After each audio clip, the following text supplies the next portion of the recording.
The broadcast is now starting. All attendees are in listen-only mode. Welcome to today's coaching session with your host, Craig Proctor. Thank you very much, Andrea. Today, we are going to be talking about how to recruit, hire, and train. And you may notice on your screen that I am on the coaching website. And you don't have to go there now, but you can if you want to.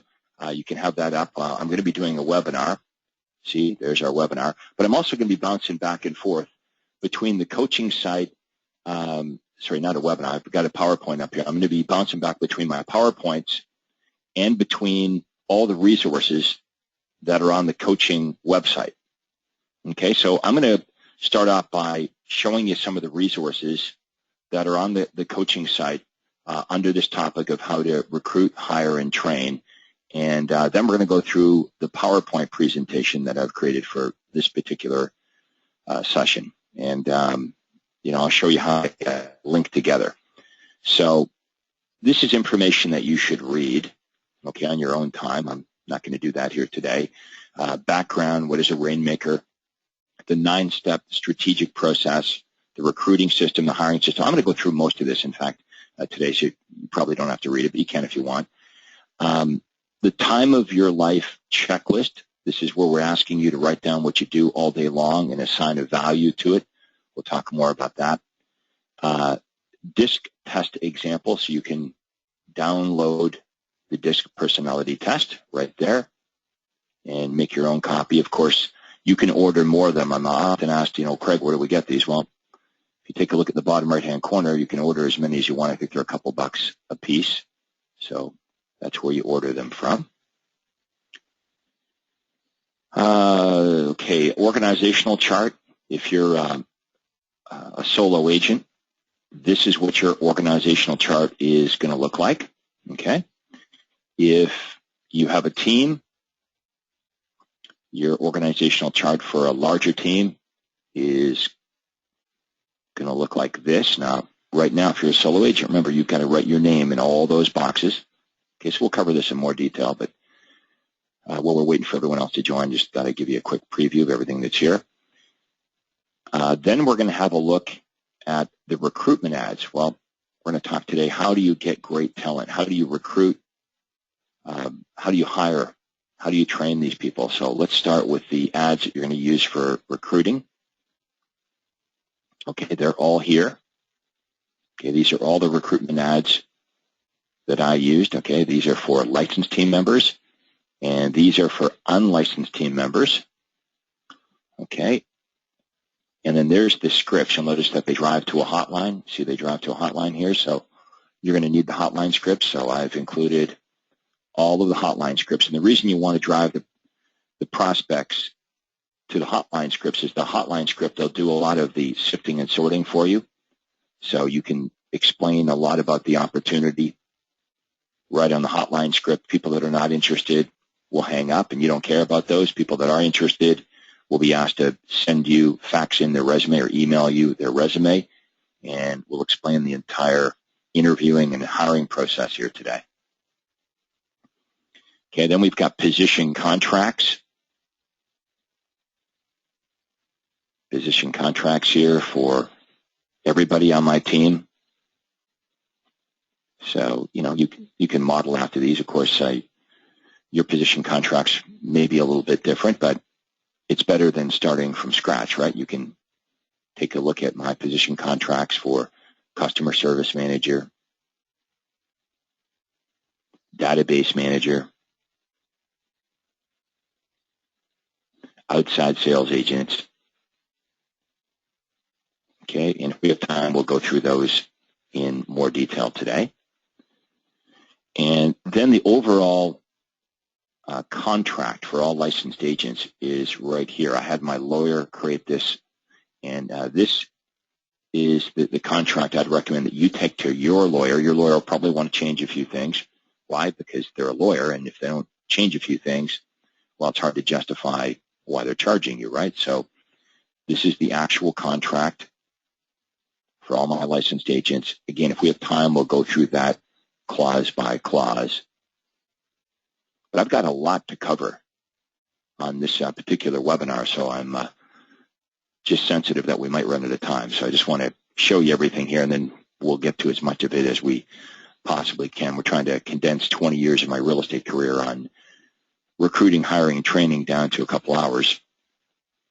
Now, this is really, really important. My wife and I wrote this book. It actually is a book. It's a team system manual, but it is a book. Really, it's everything I know about recruiting, hiring, and training team members. And you'll notice that there's 110 pages here. Okay, so it's in this format, so it's easy for you to print this off. I would print this off and I would read it. It is really, really good, if I don't mind saying so myself. I'm biased, but it is really good. It's got a lot of great information. So today, what we're going to try to do is we're going to highlight what's in the book, what's in the team system manual. One more thing before we go to the PowerPoint presentation. This is really cool, and I don't know if you're even aware that it exists, but let's say that you run an ad for an outside sales agent. Okay, you run an ad for an outside sales agent, and a couple of resumes come in. What you could do is you could email all the prospective people that you may want to hire, you may interview. You could email them the DISC test. Okay, and they can do the DISC test before they even meet with you. So just click on Send New Test. I'm logged in as James McDonald, you can see here today. But you type in their name, their first name, their last name, their email address. You can do that right now if you want. You can send it to yourself. And you're going to see that they're going to get the test, and you're going to explain how they can use it. So that's pretty convenient. You can actually send any people that you're considering hiring, anyone you're going to interview, the actual DISC task before you even invite them to come in and meet with you. Okay, so that's certainly an innovation. It's only available to people in my coaching program, so just want to make sure that you're aware of that. So go in there and email that to yourself. Now, down here in the bottom left-hand corner, I've done a lot of work with Michael Gerber, who I think highly of, I talk a lot about. And I did an interview many years ago with Michael Gerber. We actually had him on one of our coaching calls. And here's a seminar that Michael Gerber did in Montreal, Canada. He did this seminar in Montreal. And I guess because he was in Canada, he talked a lot about me. This is, what did I say, video? This is it's audio. I think it was audio taped, not videotaped.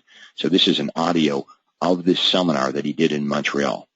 Okay, and he talks about me and how I started, and the conversations I had with him. He talks about a lot of other people as well.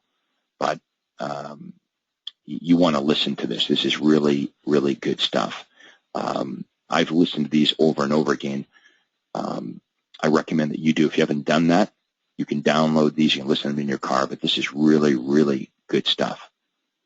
Okay, so we're going to bounce back and forth between the coaching site and between the PowerPoint presentation that I've created here today. So, as you know, I leverage myself in 3 different ways, right, with marketing, with technology, and with people. And that's what we're going to talk about here today is with people. And you probably come to the conclusion that there's only so much you can do. Eventually we all run out of time, and that's why it's important for us to learn how to leverage ourselves. And now first you're going to leverage yourself with technology. Okay, that's the starting point, is let's leverage ourselves with technology. Before we run out and we hire anybody, let's make sure we're super efficient with technology. But eventually, even doing that, even creating these systems for yourself, even getting yourself super organized, even using all the latest technology. You've got a contact management system. You've got the websites and the hotlines that are answering and sifting and sorting all the leads. You're doing everything you can to be efficient. But eventually, as your business grows, you're going to run out of time. Now, some of us handle it this way. We just keep trading more and more of our time for money. But you can see what's wrong with that is, you're working 60, 70 hours a week. You're giving up everything that's important in your life. And, you just can't do it at some point. Even giving up everything that's important to you, you still run out of time. So leverage buys time. You need time to implement all the ideas I give you here in the coaching program. And I hear that from members quite a bit. Say, Craig, I learn a lot, but I don't have time to implement. I'm not getting things implemented because you're busy being the technician. You're so busy doing what you do that you don't have time to implement any of these systems so you can be more efficient. So you have to make a decision that you're going to start to work on your business, not just be consumed by working in your business. And if you can take some time away from being the technician and instead be the entrepreneur and implement some of what we're going to talk about here today, I promise you, your business will get better. And what do I mean by getting better? Well, hiring the right people at the right time, doing the right things, means two things will happen in your business. You'll make way more money and you'll work less. And, as you hire additional people, you'll make even more money and work less. And you hire additional people, remember, doing the right things. They got to be the right people doing the right things, but you'll continue down that pathway of making more and doing less. We've all heard that old saying, right? The more you make, the less you do. Well, done properly, yes. Okay, so you start with marketing. Okay, that's what we start you off with at the Super Conference in the coaching program. We get you out of chasing prospects. We show you the science behind direct response marketing. Okay, we teach you how to reverse the prospecting process. So buyers and sellers are now chasing you. So no longer should you have to spend an enormous amount of time prospecting. Instead, you should be able to spend this newfound time, since you're not out there knocking on doors and cold calling, you should be able to invest that time on implementing these ideas, these concepts and methodologies that we teach you in the program. Okay, so the next step, of course, is technology, as I just mentioned. You don't run out and hire somebody before you become a super efficient solo agent. And then you're going to hire your first assistant. And we're going to talk today about, well, who should I hire? What should they do? Do I hire a licensed person first? Do I hire an unlicensed person first? And maybe you've tried to hire people in the past. Maybe you've tried this whole team idea before and you failed at it. Okay, it doesn't mean it doesn't work. It just means what you did doesn't work.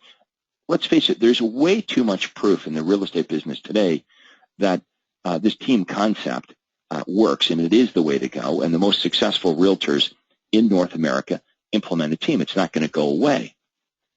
In fact, you're going to see the solo agent possibly become extinct as more and more teams are created. So this is not just about providing you a better income and more time off and better customer service. It's about you surviving in the real estate industry. But this is me back when I started in real estate. Many of you operate that way.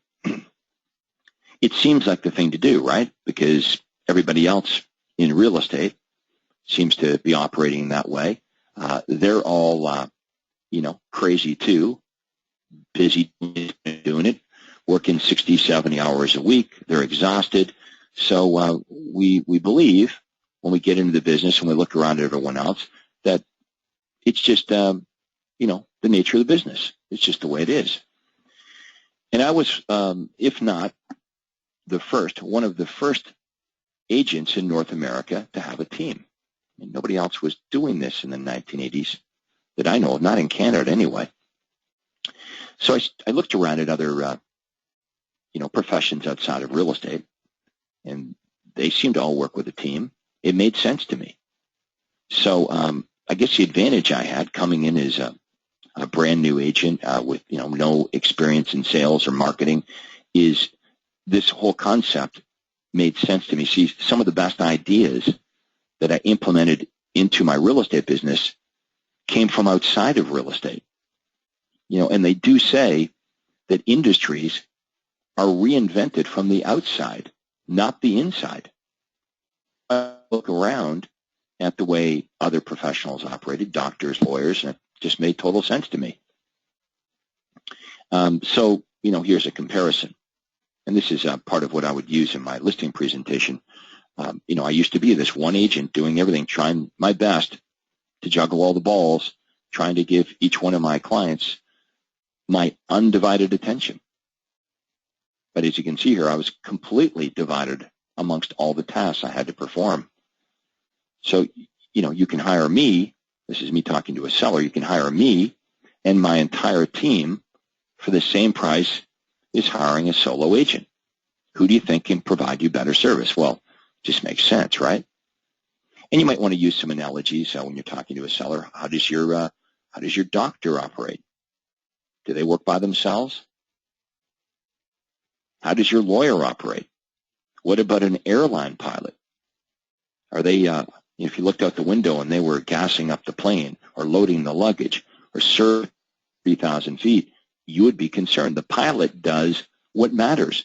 The pilot focuses on the activities that change the outcome, and that's what we're asking you to do now as a real estate professional. See, I realized very early in my career that there's all of these things that need to be done. So how could you have time to do all of these things? And how could you possibly be good at all of this? And the answer is you can't. So what I want you focused on is this position here, being the rainmaker. If you want to make maximum dollars per hour, you've really got to carefully analyze how you're spending your time. We talk about time management. Well, you can't manage time. All you can manage are your activities. And the real estate agents that I know that make the most amount of money are very, very particular on how they spend their time. They don't allow people to waste their time. So, we come up with this whole concept of the rainmaker theory. Well, who is a rainmaker? What does a rainmaker do? A rainmaker does only what matters. A rainmaker is involved in only activities where he or she can change the outcome. But, somebody's got to be the office manager. Well, there's only you. You got to write your name in there. You're also the buyer's agent, the telemarketer, the closing coordinator, the computer database person, the listing coordinator, the service coordinator. Now, you can hire people to take care of all of these activities for way less than what you're worth per hour. Every time you run out the door to take a picture of a house, to get a key cut, to deliver feature sheets, you're really saying, I'm worth, $10 an hour. And if you want to make the big bucks, you've got to draw a line in the sand, and you've got to insulate yourself from all of these things. And I know right now, you think you have to do these things. And that's the technician in us. The technician is consumed with being busy. Think about this. We're brought up by our parents through the school system, the education system, to be doers. Your parents would say, go clean your room. Go get busy. In school, study for a test. Take a test. Study for another test. Take a test.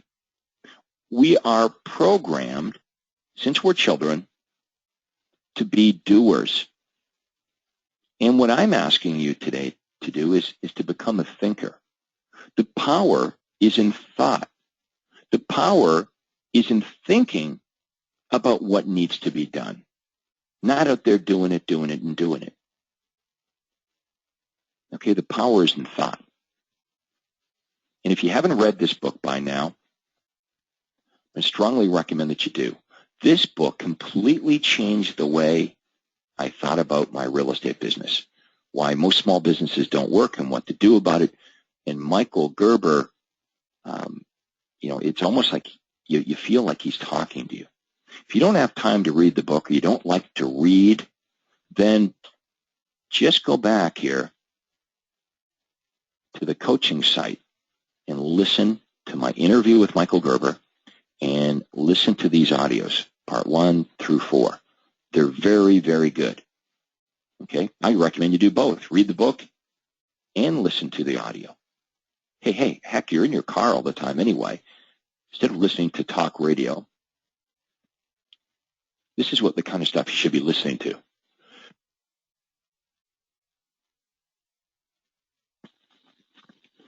The E-myth, what does that stand for?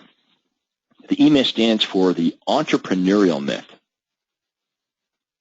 What's Gerber talking about, the entrepreneurial myth? What's that mean? Well, he says that most people think that, if you're an entrepreneur, people that go into businesses, they're different, right? They're entrepreneurs. He says it's not true. It's a myth that most people that go into businesses, in fact, are not entrepreneurs.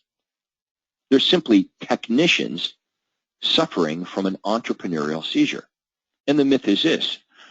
The guy that's a mechanic, because he's a good mechanic, figures, I'm not going to work for this. Well, why am I working for this guy? Wants to get rid of the boss, goes out and starts his own auto mechanic shop. Because the myth is, because he's good at the technical aspects of being an auto mechanic, the myth is that he knows how to run a business that works. And it's not true. The two are completely different things. So let's take a look at us as realtors. We're really good, right? At the technical aspects. You know what to do with buyers and sellers. You know what to say on the phone. We teach them. We teach how to become better and better and better at it. But how many successful real estate agents, successful on the outside, right? They're making lots of money, but they have no life. They may earn a lot, but they don't net anything. They're unhappy. They're unhealthy. They don't see their family. They're miserable. And eventually, they burn out. Now, they might be able to do the sprint for a while. You folks can relate to that, right? Suck it up, work 50, 60, 70 hours a week. You do it for a year. You do it for 2 years. You say next year will be different, but it's not. And you keep doing it and doing it and doing it, and eventually you burn out.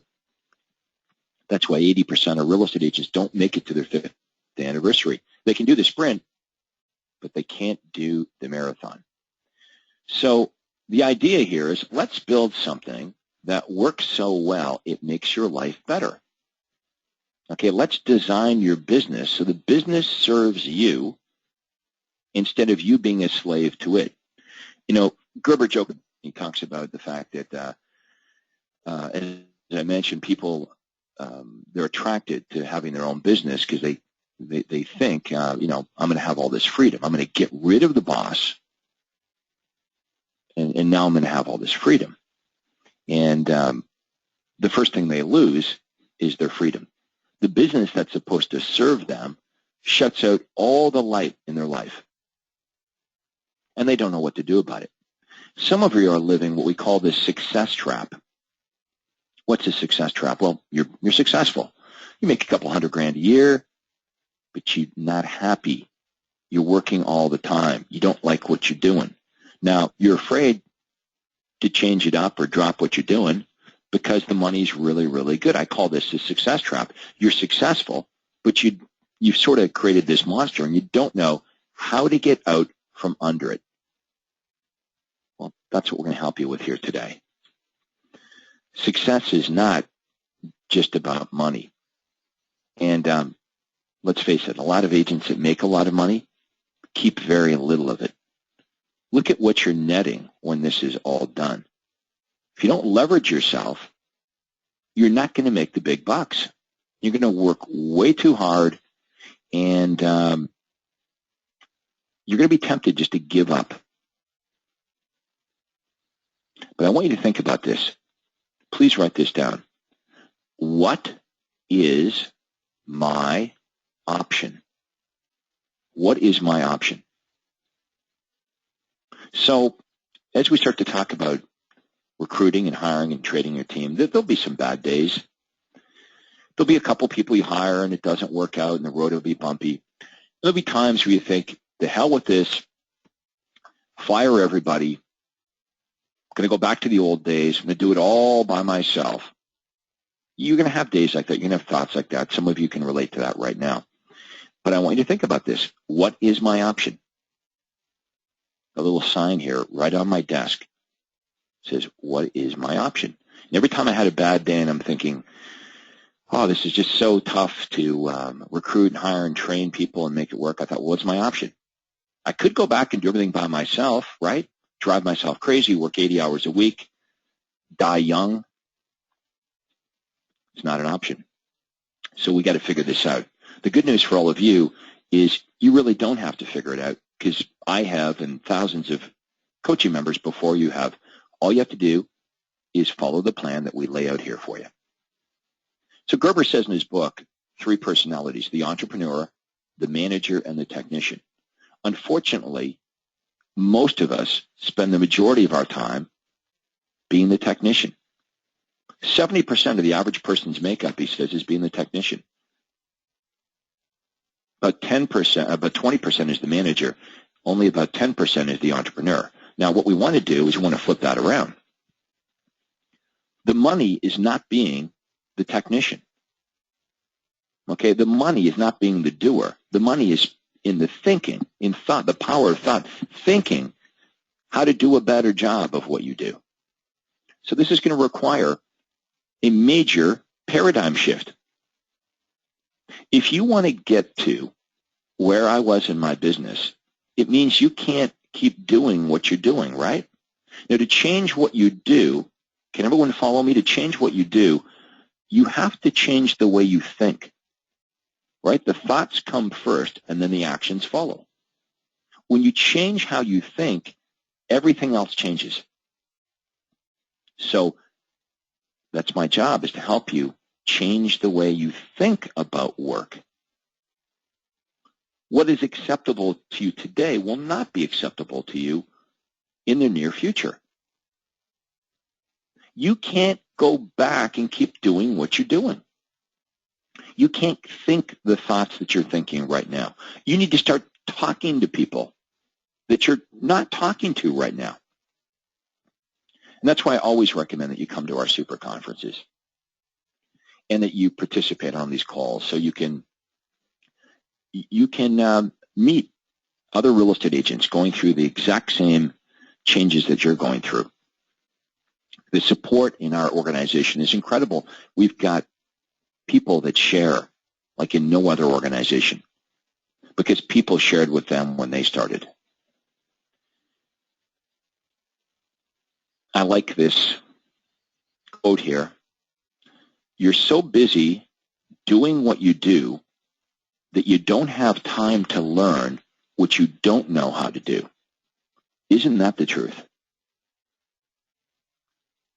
You know, and I'll hear that as an excuse that members use when they fail to come on all the training and coaching calls that we provide, or they fail to come to the super conferences that they're entitled to come to for free. They've already paid for this training. It's included in the coaching program. And they say, well, Craig, you don't understand. I'm too busy doing what I'm doing right now. I don't have time. So don't be guilty of being so busy doing what you're currently doing that you don't have time to learn what you don't know. You see, what you don't know is the opportunity. Okay, what you do know is the problem. Would everybody agree with that? We're so attached to what we do know that sometimes we're not open to what's staring us right in the face, the opportunities that surround us every single day. And here's the deal. You look around at what everyone else is doing, and you say, I'm not doing too bad. I'm pretty good at what I do. And I'm going to agree with you. Some of you are pretty good at what you're doing. But it doesn't matter how much better you get at it. Getting better at what you're currently doing is only going to get you so far. So what do I mean by that? Well, you could become a little bit better with the universal callback script. You get a little better with your presentations. You could work some more hours, right? You could work 7 days a week instead of 6 days a week. And, you could maybe you'll sell 10% more homes, maybe 15%. That's not a quantum leap, though.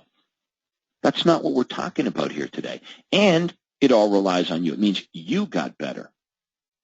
So it all comes down on you. So we're going to talk about working on this thing, not just in it. And I know that's your fixation. Your fixation is, Craig, how can I become better at this? Can everyone agree that that's a problem? How can I become better? And I'm not saying that getting better at what you do isn't important. And I'm also suggesting some of you are already pretty damn good at what you do. But it's not going to get you to where we're talking about today. There's no quantum leap in that. Please write this down. 10 times more results in half the effort. 10 times more results in half the effort. You're not going to get there by simply becoming better. Okay, this is going to require leverage. So the advantage of becoming good at what you do is for this purpose, so you can show other people how to do what you do. That's the real leverage point. The reason I teach you to be really, really good at all of this, to be good at the universal callback script, so you can teach somebody eventually how they can be good at it. And now you can give some of those leads to this assistant. The reason I want you to be really good at the listing presentation and the buyer presentation, so eventually you can teach somebody else how to meet with buyers and sellers and get the same great results that you get. And once they get the same result that you can get, your job is done. You're free. Why? Because you no longer can change the outcome. Okay, so opportunity one is, yep, we teach you how to get better. You're going to be more efficient as a solo agent. But I'm going to tell you right now, there's only so far that's going to get you. You might go from 30 homes to 50 homes, or 50 transactions, maybe to 100. I think I did, close to 100 transactions by myself. Drove myself crazy. Made myself physically sick. It was not duplicatable. And then I hire an assistant, and I go well over 200 transactions and work less. And I hire another one, and I'm into the 300s. And I was selling 500 to 600 homes every single year with a team of 8 people. That's pretty efficient. I didn't have a team of 18 people. You see, I see these people that have a team of 25 people, and they sell 100 homes. That doesn't impress me. That's not efficient. Let's teach a bunch of agents how to do what we do. If you can sell 50 transactions, you can teach somebody else how to do that. Now let's teach 2 people how to do that. Now let's teach 4 people how to do that. Gerber says if your business depends on you, you don't own it, you have a job. Okay, so many of you have a job. It's not a business. Now, you think it's a business because you got business cards. You say you're in the real estate business. But just be aware, you don't have a business, because a business is an entity that runs on its own. A business does not require your presence. Just like, your house, it just is, right? It doesn't require you being in the house. The house just is, no matter where you are. Well, if you had a real business, the business would operate on its own. So that's your goal, is to slowly remove yourself from your business, so eventually the thing runs without you, or at least partially without you. So you can shut the cell phone off. You can go to Hawaii with your spouse for 2 weeks and not worry about the thing. It's funny because many of our platinum members say that when they go away on a vacation for 2 or 3 weeks, away on long vacations, take 2-3 weeks, go to Europe, I'm not suggesting, they go away and never come back, but they go away for 2 or 3 weeks, thing off. They don't call the cell phone up. They don't call into the office. They don't worry about it. They're truly on vacation. And when they come back, the amazing thing is the business did better without them. Not just as well, but did better. As long as I am my business, I don't own one. Okay, as long as I am my business, I don't own one. And you may be okay with having a job. But that's not the opportunity. The opportunity of this program is to really run a business. I want you to think about this too. How much money, if you're with a franchise, how much money do you give every year to your franchise? And I want you to ask yourself, what am I getting in return? You see, the real definition of a franchise is a proprietary way of doing things. When you buy a franchise or you're involved with a franchise, and most of you are, what they're supposed to provide you is a proprietary way of doing something. So, if you bought a McDonald's franchise, they have proprietary systems, ways of doing everything. Does your franchise provide you a proprietary way of selling real estate? I don't think so. I think, you pretty much do it the same as all the other franchises. So what does a franchise in real estate really mean? It's a brand. It's a logo. It's colors. See, what we're offering you here with this program is we're offering you proprietary ways of doing things. Okay, I offer you my lead generation system. I have a very specific proprietary way of generating leads. It doesn't involve cold calling or door knocking or chasing prospects. Then I've given you my system for converting the leads. The script. Here's what to do and say with the leads to qualify the lead and to ask buyers and sellers to meet with you. Here's our follow-up processes. Here's our listing presentation system, our buyer presentation system. This is what you do once you have clients. This is what you do with past clients. This is our referral system. See, these are all duplicatable systems. You plug this system into the business, and what happens is the system works so you don't have to. All right, so you should have already done this at the super conference, right? What are you worth per hour? And we'll just whip back here to the coaching site here for a minute. You can see here, time of your life. Let's just pop this open here. What did I ask you to do way back at the first super conference? I said, hey guys, you know what would be great? It'd be great if you would actually do this. It would be good if you actually went back home and you wrote down all day long what you do all day long. So, I make feature sheets. Okay, so I spent an hour making feature sheets, but I could have hired somebody for $10 an hour. Okay, then what did I do? Well, then I pulled info off MLS. Okay, then what did you do? Well, then I took pictures. Now, I may be exaggerating. Maybe you don't do all these things, but I'd like you to write down what you do all day long, and then you're going to assign MLS. Okay, do I need to pull off the hot list? Maybe that's $12 an hour there. Took pictures, maybe $8 an hour there.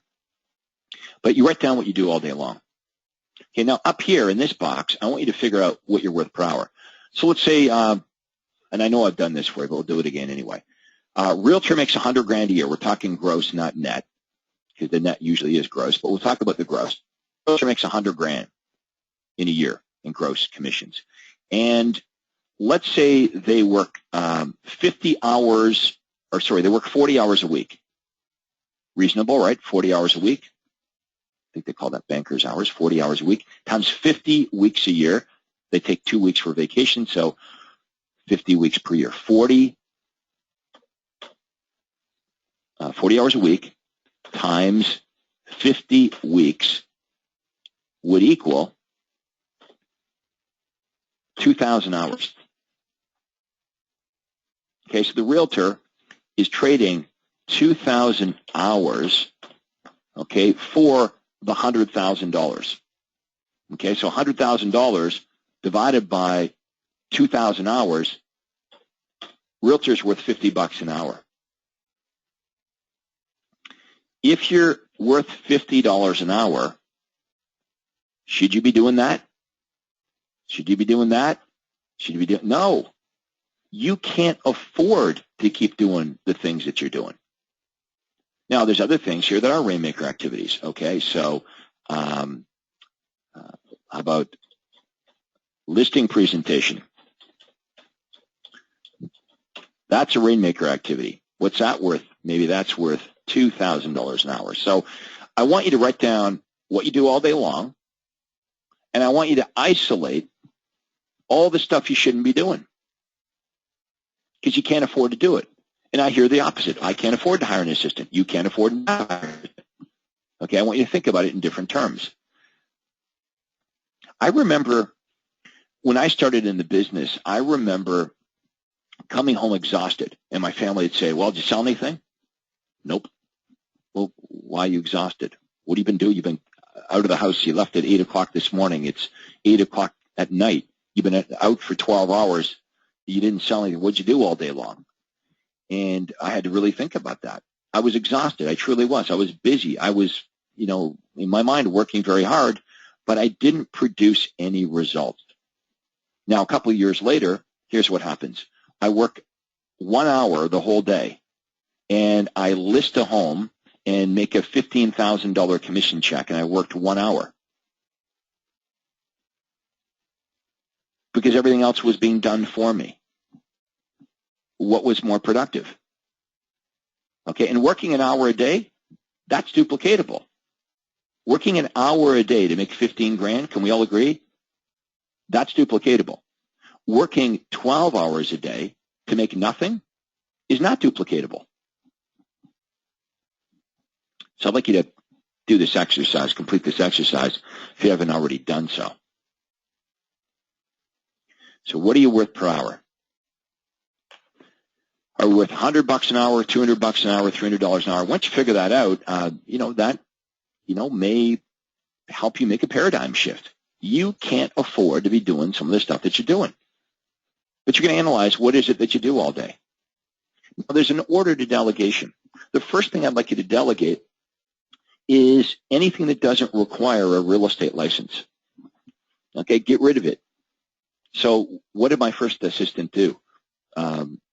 Everything that didn't require a license, including taking my dry cleaning in, driving my car through the car wash, all my paperwork, all my banking, everything. So make a list of everything that needs to be done. Of course, you should make the list before you hire the assistant. Okay, don't do it backwards, right? Many of us make that mistake.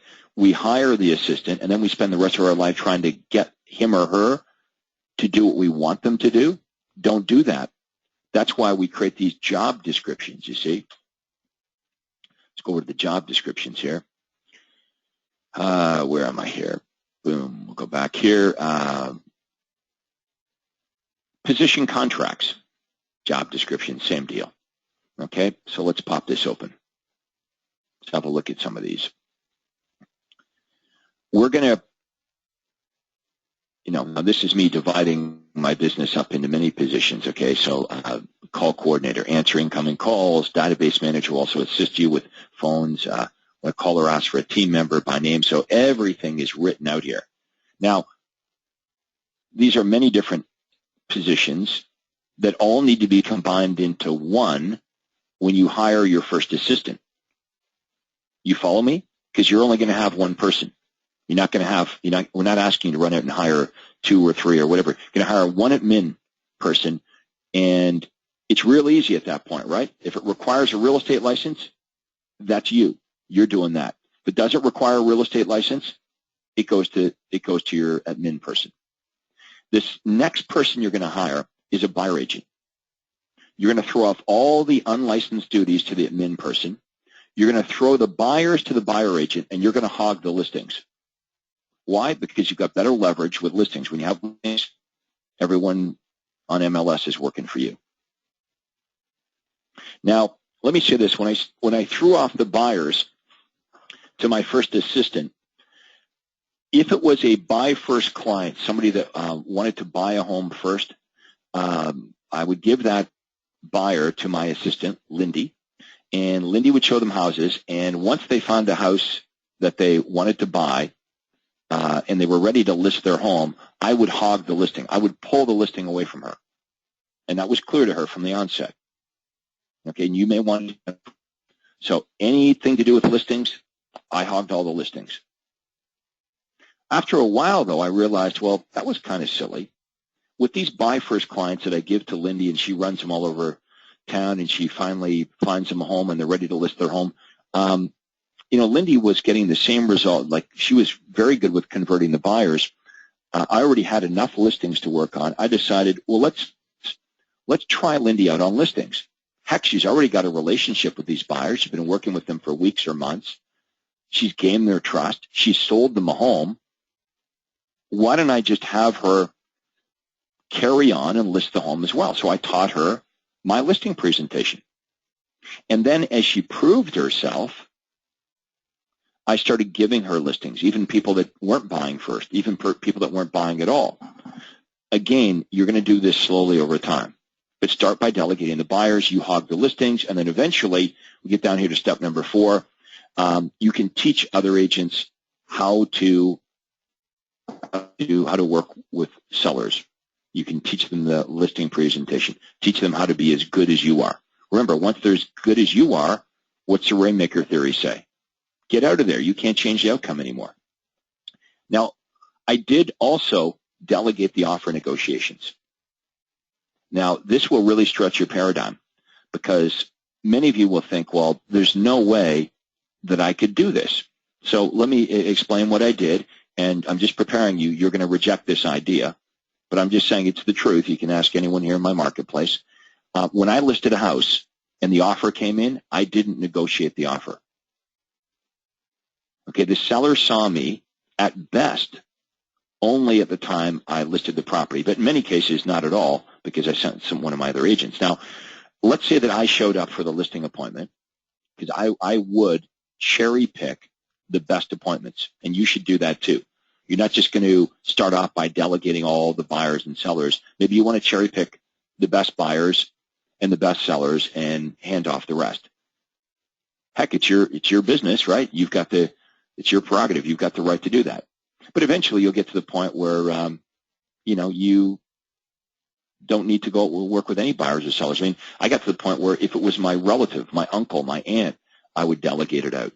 If my aunt called saying, I want to list my house, okay, because I couldn't change the outcome. I can't afford to be involved in activities where I can't change the outcome. I want you to think of the concept of opportunity cost. Whenever you're doing something, it means you're not doing something else. Okay, so when you're out listing a house, it means you're not working on marketing, perhaps, that could cause you to list 50 houses. So there's opportunity cost. We've got to be very careful on how we invest our time. So at the listing presentation, I would explain to the seller that one of the benefits of listing with me is when an offer comes in, you're going to have access to my professional negotiator. And they're really good at this. This is all they do all day long. They negotiate the contracts for my clients, for buyers and sellers. And indeed, when an offer came in, my professional negotiator would go in and handle all the contract negotiations. The only time I would get involved is if I had to change the outcome. And I know many of you are saying, well, this Craig, great idea, but not for me, because my sellers would never go for that. Well, that's exactly what I used to think. I didn't think that the buyers would not working with me. I didn't think that the sellers would accept having one of my team members show up and take care of them versus me. Now, the last thing here, notice that I delegate is the follow-up calls. Okay, everybody see that this is the last thing that we delegate. Not the first thing. Okay? Here's what most of you do. You take that up here, follow-up calls. Okay? You delegate that first. But that's not what you want to do. Okay? That's the last thing you delegate, because you can make more money on the phone making the calls than going out on the appointments. Does everybody get that? This is such a hard paradigm to break through. I want you to really think about this. Remember, this was my business, and I could choose to spend my time however I wanted. I could choose to spend my time doing all the admin duties. But you all buy into that in a heartbeat, don't you? Well, you'd say, Craig, well, that would be dumb. I could have spent my time with the buyers. I could have spent my time out there negotiating offers. But you know the truth. It doesn't really change the outcome in most cases, right? They either accept it, they don't accept it, they sign it back, and the buyer either ponies up, the seller comes down, but not often can you change the outcome. I could spend all my time doing listings, and that makes sense to all of you, right? Yeah, listings, that's where I should be spending my time. But even more important than spending your time going out getting listings is the follow-up calls. You see, in an hour on the phone, I could set up 4 or 5 listing appointments. Now, in an hour, I can't list 4 or 5 homes. Hell, I'm lucky to list 1 home in an hour.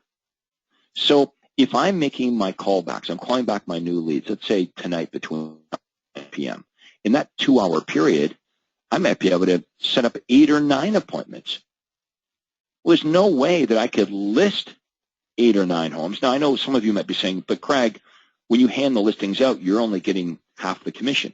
If I split the commissions 50-50 with my outside sales agents, you're right. But let's say I set up 8 appointments tonight between 7 and 9. I set up 8 listing appointments. And I'm giving away 50%. Well, that would be like me. I'd have to go out and list 4 homes in that 2-hour period to make the same amount of money. Well, there's no way I can list 4 homes in 2 hours. So just be convinced that this is the last thing you want to give up. Now, it got to the point where I couldn't make all the follow-up calls. Too many leads coming in. Well, what am I going to do now? Well, one choice was I could stop running all the ads. Right? How many of us get frustrated? You get all these leads. You don't have time following up. And I understand your life because I've lived it. Here's what's happening right now. See if I'm describing this correctly. Okay? The person doing the calling, you, is also doing the doing. You've heard me say that before, right?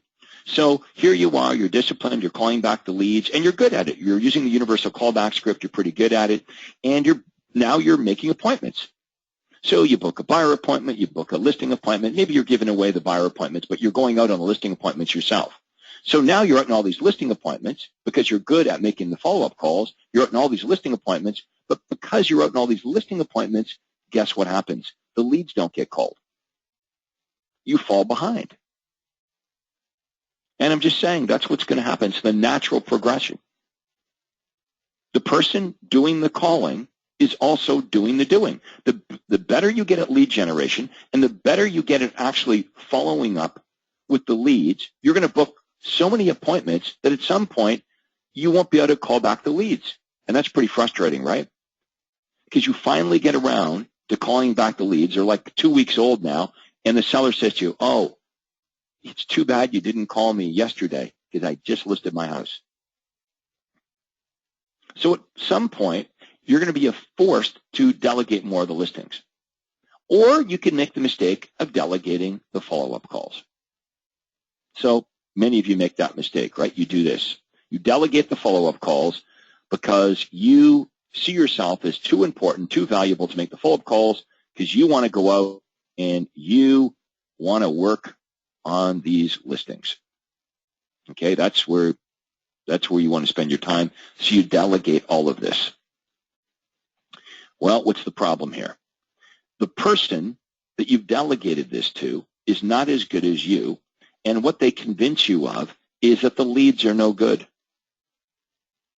even though there's dozens or hundreds of them, which seems odd to you because when you were calling them, they were good, but they tell you they're no good. Now, that's why I really like the idea of you making the follow-up calls, and this is the last thing that you delegate, because you now can lead by example. When you hire an inside sales agent to help you follow up the leads, they can't BS you because you know what's possible because you two are making the calls.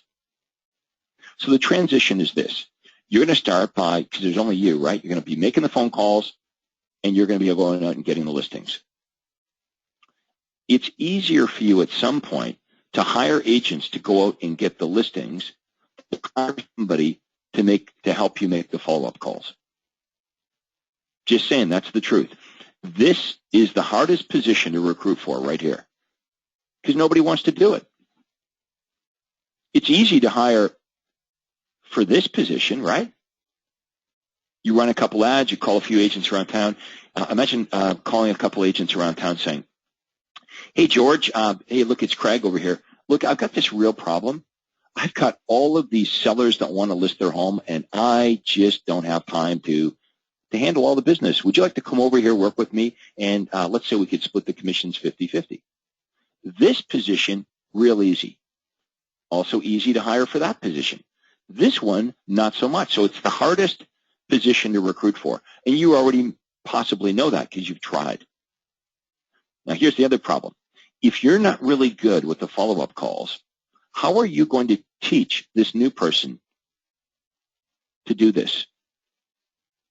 How are you going to teach somebody to be good and not good at? So my advice is you got to suck it up here, folks. You've got to be really good at this. You've got to lead by example. This is the last thing you're going to delegate, and it's easier to delegate 1 through 4, and you spend most of your time here.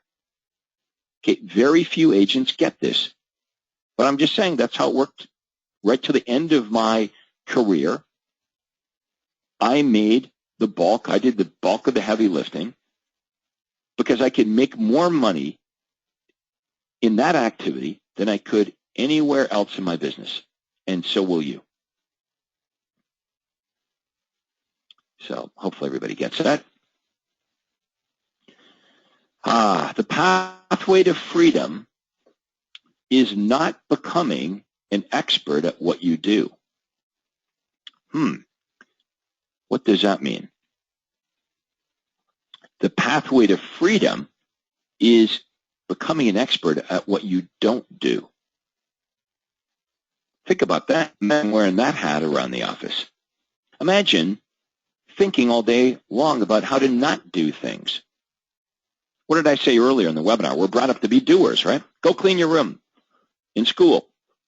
Study for a test, take a test, study for another test, take a test. We are brought up, programmed to be doers, to be busy doing. So you get into the business and you're busy and you're doing it. And I want you to think about how to not do stuff. Become an expert at figuring out how to not do things. If you weren't so busy doing things, you'd have more time to think about things. Okay, again, the power is in thought. The power is in how you think about the work that needs to be done. So here we are, an hour into the webinar. How to recruit, hire, train, and manage your people. The first thing that most agents do when they realize they need some help in the form of an assistant is to hire somebody, anybody, to take the pressure off. Are you guilty of that? You're exhausted, you're desperate, I just need some help, and you just hire the first person that comes along. Don't do that. Hiring the person is the last thing to do. The first thing you're going to do is, and you've done this, you've all done this, and if not, you can go back to the coaching site and you can take the test again, okay? Let's go back to the coaching site, and boom, where's the test? Right here. You can email it to yourself, send new test, boom, put in your name. You can email it to yourself. You can email it to anyone you want to hire. It's that easy. Okay, if you want to understand the test once you score the test, what do we got here? Someone here, test exam, profiles right here. Check this out. This will tell you all about the test. Okay, you score the test. You've all done this, right? But here it is, high D personality. Let's go down to 100% here. Okay, high D, high I, high S, high C, tells you everything about this, but I won't bore you with all that. You can read that later. But you're going to take the test. Okay, that's step number 1. Step number 2, define your rainmaker role. Okay, understanding what you can change the outcome of. Okay, so I get you to write down what you do all day long. Okay, we get you to determine what you're worth per hour. We've done that today. And then you're going to isolate all the stuff that you're currently doing that you no longer should be doing. Why? Because it's $8 to $10 an hour stuff. It's not rainmaker activities. You're going to create the organizational chart. Okay, organizational chart. That's the wheel, right? Okay, remember the wheel that we looked at? You're going to create that. You're going to define the positions on your organizational chart. So let's just go back to the coaching side here. Okay, organizational chart for a team. Okay, your solo agent. Let's say your solo agent. Yours is real simple. Solo agent.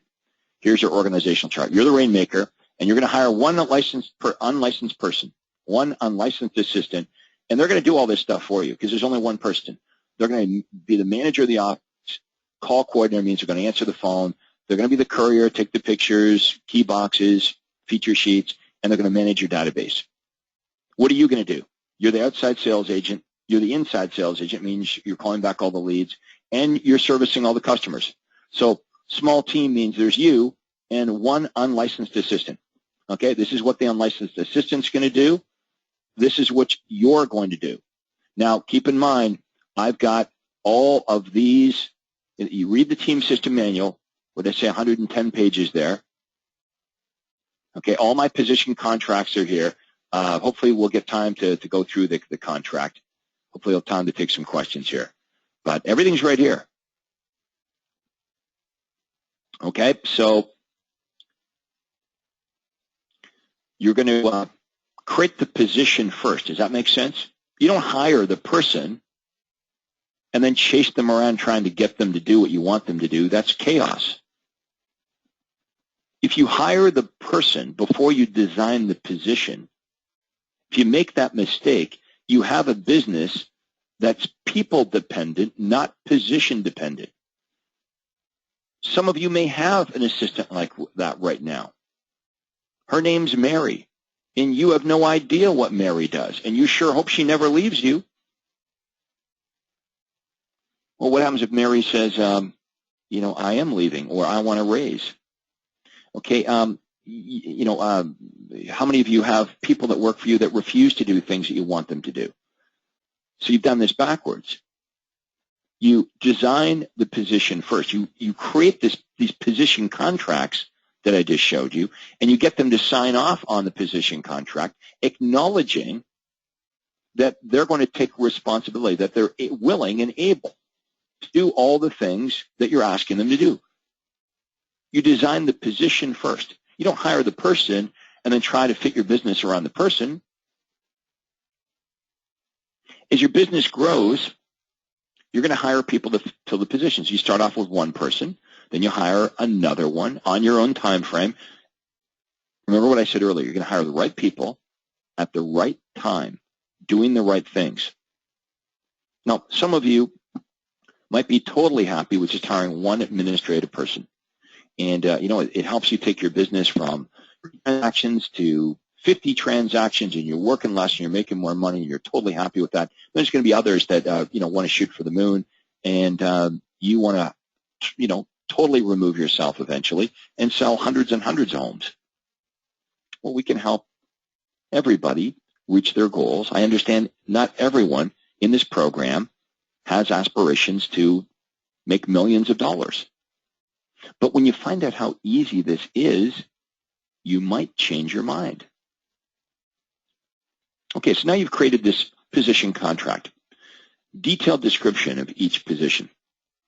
When you hire your second assistant, you're going to build in cross-training.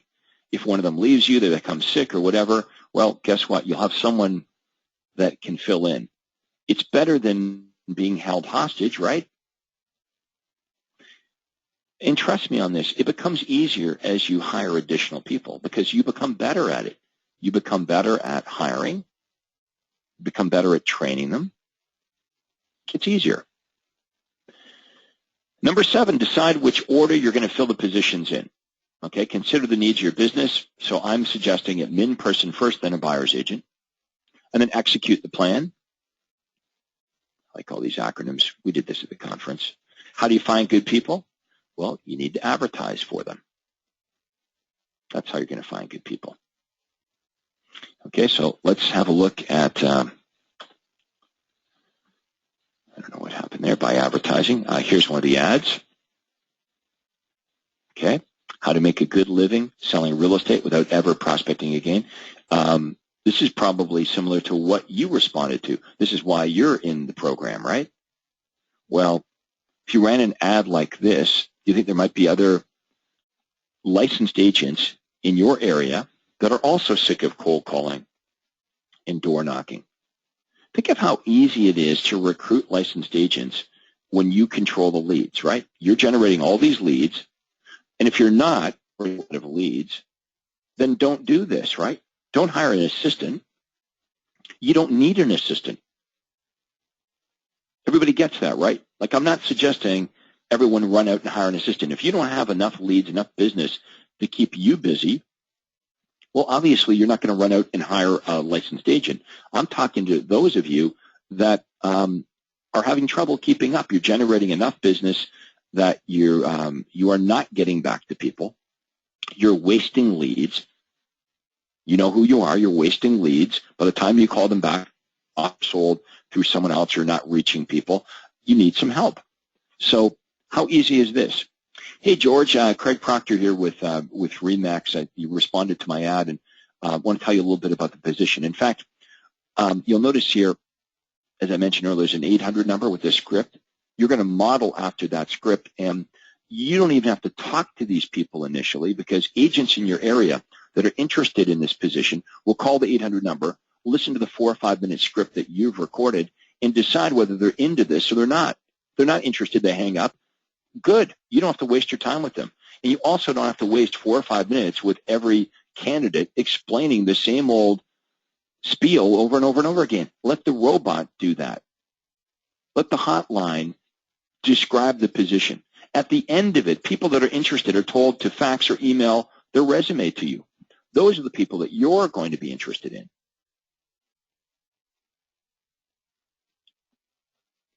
So you're going to review the resumes that are faxed or emailed to you. You're going to select out of those which candidates you want to be you're interested in, and you bring them all in at once for a group interview. My assistant calls them. They don't know they're coming in for a group interview. They all get their surprise group interview. Put them all in the boardroom. I walk in. My administrative person gives them the personality test. You could, set them up to have that test done, as I mentioned a few minutes ago. You can email it to them ahead of time. She scores the test. I walk in. I present my vision of, what this opportunity is all about, what it's like. Try to be really blunt at this point. Yeah, I'm not trying to sugarcoat the position like I used to. I'd be so desperate. I used to be so desperate to hire people. I'd make the job sound too good, right? Well, I might have 8 or 10 people in my boardroom. I'm only looking at hiring one, so I'm going to be very candid, very blunt, tell them what the opportunity is all about, what I expect of them in return.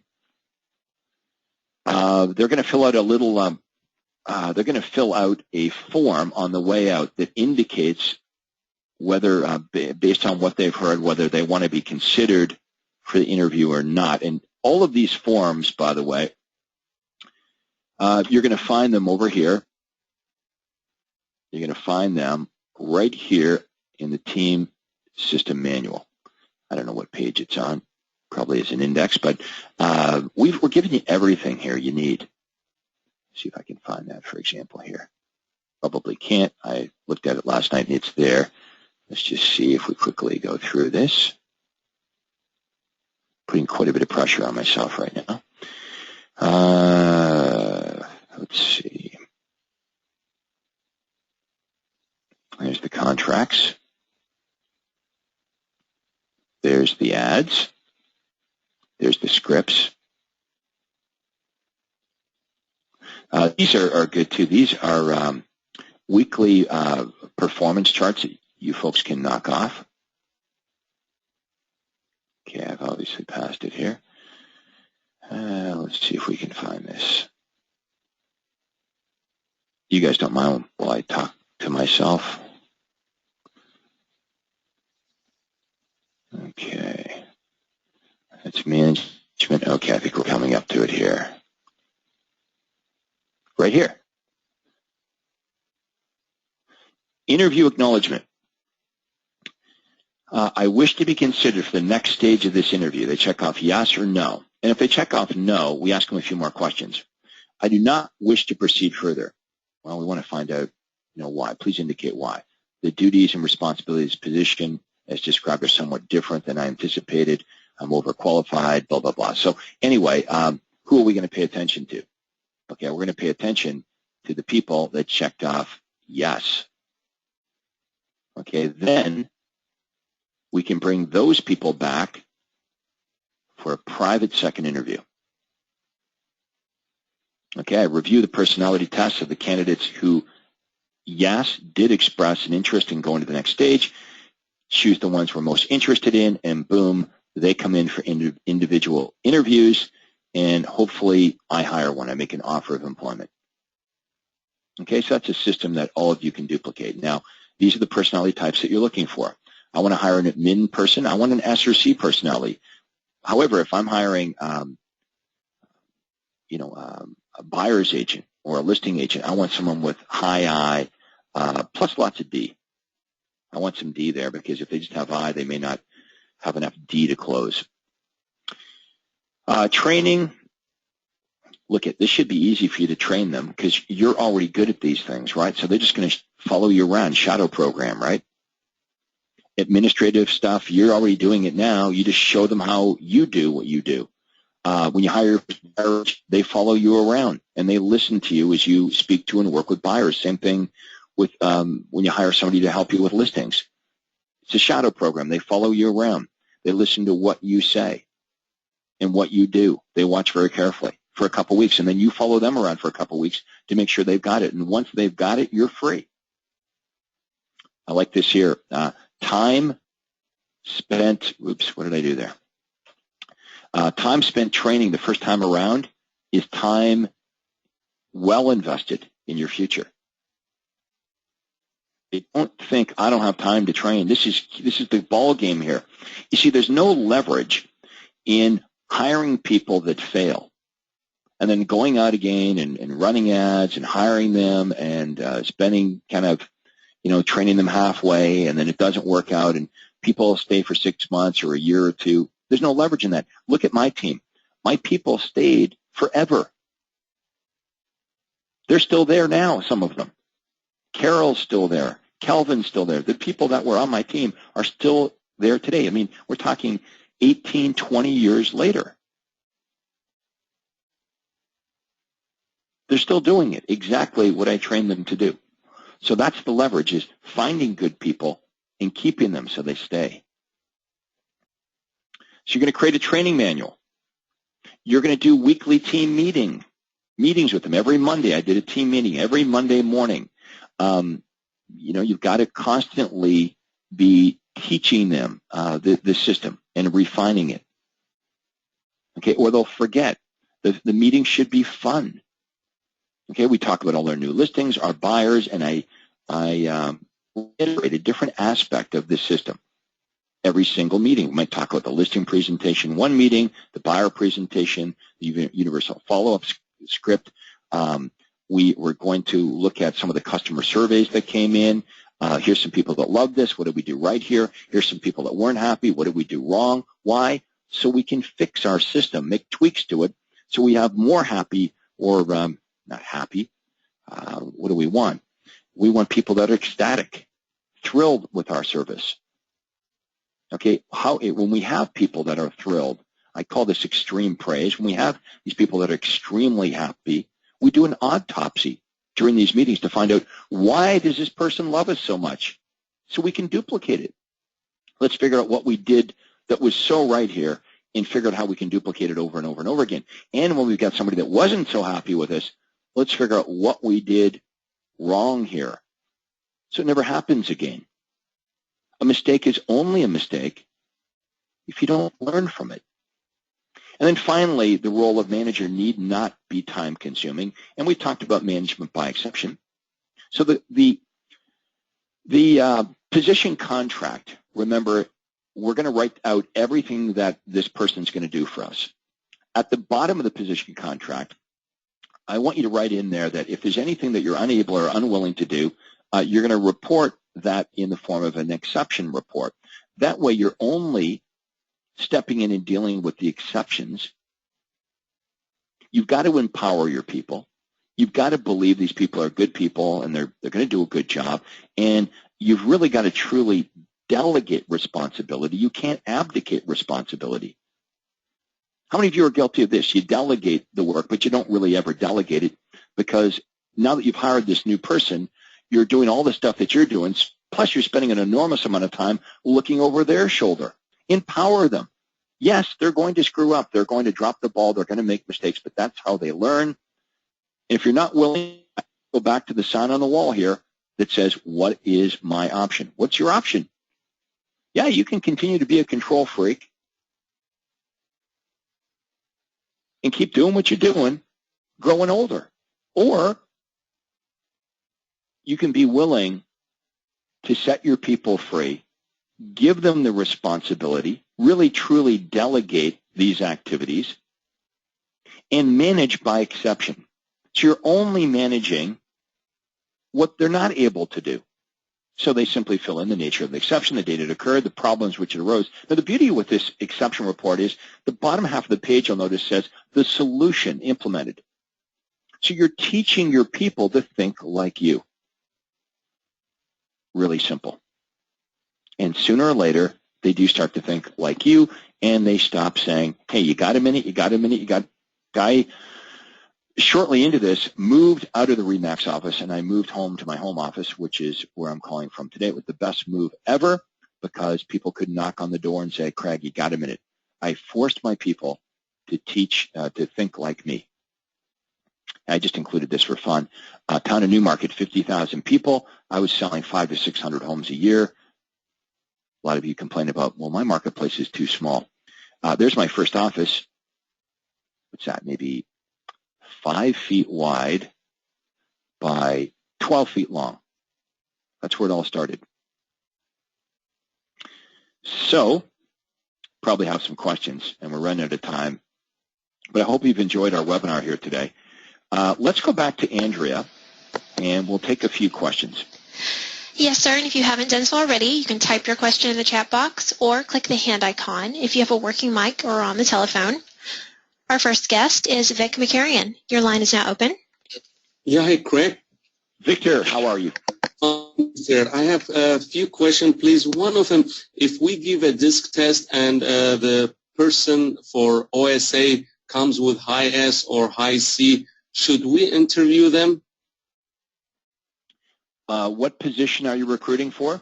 For outside sales agent, buyer's agent. Probably wouldn't be the best fit, right? That's true. That's true. So the benefit of sending the test in advance is you can screen out prospects, and if I'm hiring an administrative person, somebody to do detailed work, I want the S or C. But if I want an inside sales agent or an outside sales agent, I probably want someone with higher I or D. You see, it doesn't matter what personality type you are, you can hire the right people around you. For example, Vic, what personality type are you? I'm S.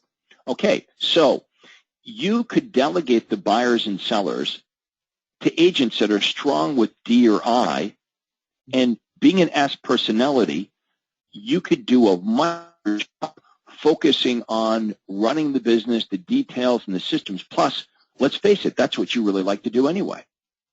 Yes. Yes. So it doesn't matter. Like, think about this. Think of this as a baseball team. And if you're a really good pitcher, but I say, hey, Vic, you're not going to pitch today. I want you to be the back catcher. you may not be as good in that position, nor may you be as good on first base, but you're a hell of a pitcher. So the idea here is let's put all the players in the right position. You know, quite often what's happened, Vic, is agents will come through the coaching program or to the super conference and they'll say, you know, I've got an assistant. I've got two assistants, they'll say. And one's a buyer agent and one's an administrative person. I gave them the test, and what I found out was the buyer agent should be the administrator and the administrator should be the buyer agent. They had the right people, but just in the wrong positions. Oh. All right, Vic, we better move on. I hope that helped out. Yes, how about the power presentation? I have a question. Where is this power presentation, please, the one you just showed? It's on my desktop here, see? It's right there. I know what you're getting at. I'm being smart. You want it, right? I don't have that available, but everything, Vic, you're going to find is on the coaching side here. Okay, everything you need is right here. This was a crutch for me. This PowerPoint. Okay, this is a crutch for me, so I could go through everything that I wanted to go through. But everything you need is right here. Okay, so don't worry about that. Worry about that. Our next guest is Aaron Green. His question, Craig mentioned to create a timing or training manual. Is there an example of a training manual in the website or a list of things to discuss in our weekly meetings? The training manual. It could be in the team system manual here. It could be there. That's a good question. Check the team system manual. If it's not there, I'll have to check my office and see if we've got maybe a paperback version of this. The second question was what to discuss during the weekly meetings.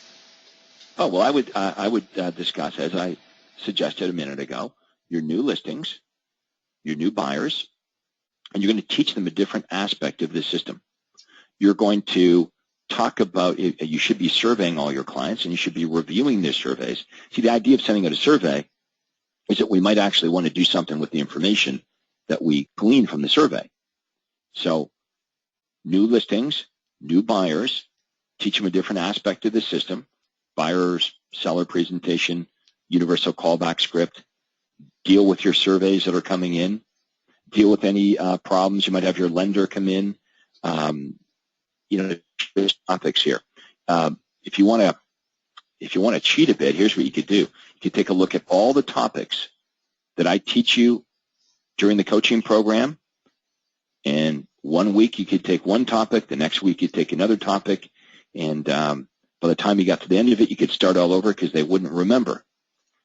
Let's wrap it up. We're at about the 90-minute mark. One more thing I want to share with you guys. That was the contract here.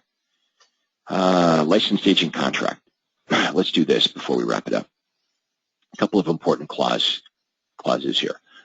This is really valuable, by the way. This is like, I don't know how much money I spent with lawyers to figure this out, but this is really, really good, and it should be the basis of your contract. So standard of performance, I understand that Joe Blow, okay, my name, Craig, standard of performance, and I agree to adhere to the best of my ability at a high level. I understand I will be given minimum performance requirements by Craig Proctor, and that my job performance in relationship to these requirements will be reviewed on a weekly basis. Clause 2, duties of agent.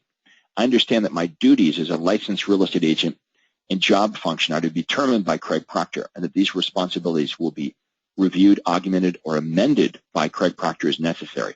I understand that my attitude, appearance, service, and skills reflect upon Craig Proctor, and therefore any deficiency of any of the above may result in termination of this agreement. And then, of course, there'll be a Schedule A. I don't know if we've got the Schedule A. We'll go to that in a minute. Compensation. The following compensation schedule, which can be amended at any time during the contract by Craig Proctor within 30 days' notice, shall apply. That's on the Schedule A. Okay, clause number 4 here is important. Let me just pull this up here. Clause number 4, very important. Property of Craig Proctor. I agree that all leads, prospects, clients, buyers, and sellers contained on Craig Proctor's database, including those who I am working with, are the property of Craig Proctor. And upon termination of this contract, whether by Craig Proctor or myself, all the leads, prospects, clients, buyers, and sellers will remain with Craig Proctor. In the event that the paragraph is violated or breached, paragraph 11 of this contract will be enforced. Let's go down to number 11. Check it out. Liquidated damages. All leads, prospects, and clients are the sole property of Craig Proctor. For any reason this contract is terminated, I agree that the established value of any lead, prospect, or client acquired under this contract for the purposes of liquidated damages are $5,000 per lead. So that certainly discourages people from leaving me and stealing my database, because contractually they're agreeing that they do business with any of my buyers or sellers that are in my database. Once they leave me, that each lead is worth $5,000. Enforceable contract. Database procedures. All new leads, prospects will be cross-referenced on the database management system wherever possible before you commence working with them. You just want to make sure when you got a team that someone else in the team isn't already working with that buyer or seller.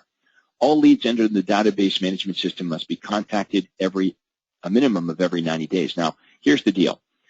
If my team members aren't speaking to these buyers and sellers at least every 90 days, then they don't get paid a commission.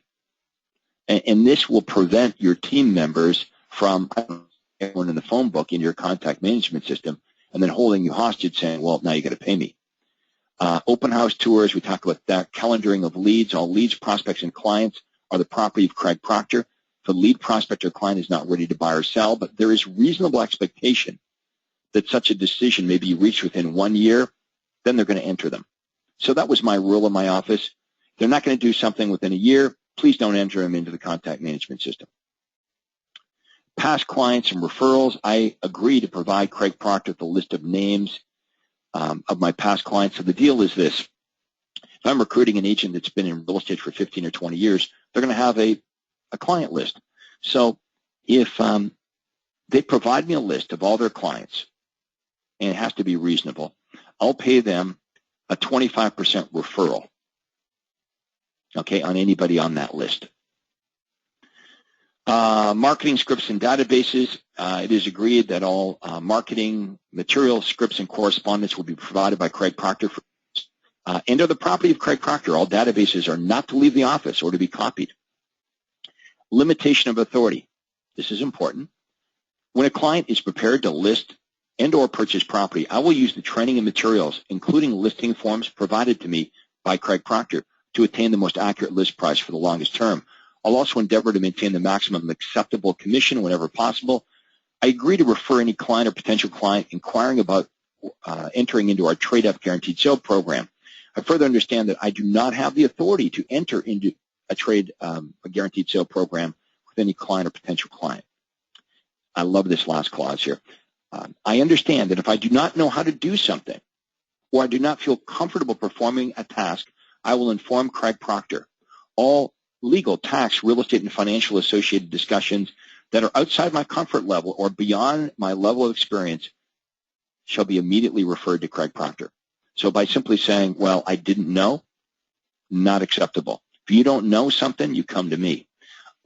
As we covered, okay, non-compete clause, very important. Many of you have asked about this. Well, Craig, what if I hire somebody and teach them to be a superstar, and then they steal my business and set up shop across the street? Well, non-compete clauses stand up if they're deemed to be reasonable. So this would not be reasonable. What would not stand up in court is if you said, well, if any of my team members ever leave me, they can't sell real estate anywhere in the world. That would not be a reasonable non-compete clause and would be kicked out. So we have to have a reasonable non-compete clause. So how about this? Agent agrees not to directly or indirectly, as a principal, agent, broker, employee, consultant, director, owner of equity interest, or in any capacity, become engaged in the real estate business using in part or in whole the Craig Proctor marketing system. This provision shall be enforceable by injunction or other equitable relief. In the event of any provision shall be held invalid or enforceable. The remainder of this paragraph shall continue in full force and effect as such invalid. Now, you could put also a geographical area here within 5 miles, 10 miles. This is where you're going to talk to your lawyer. You're going to make this as tight as you can without making it too restrictive that it's not enforceable. Expenses, basically, I cover all the advertising expenses, but they have to cover, their cell phone, their license. They have to pay for all their own, keeping their real estate license valid. Personal computer cost, I cover that. And that's about it. Now, of course, this is going to have a schedule A, B, and C, and so on. But this will give you folks a great head start. Okay, just take this to your lawyer, massage it, make it work for you. Way, way better than starting from scratch. Anyway, we really are out of time now. So I want to thank everybody for being with us here today on our training session on how to recruit, hire, and train. Everyone have a great day and go sell some houses. Take care, and that concludes today's webinar.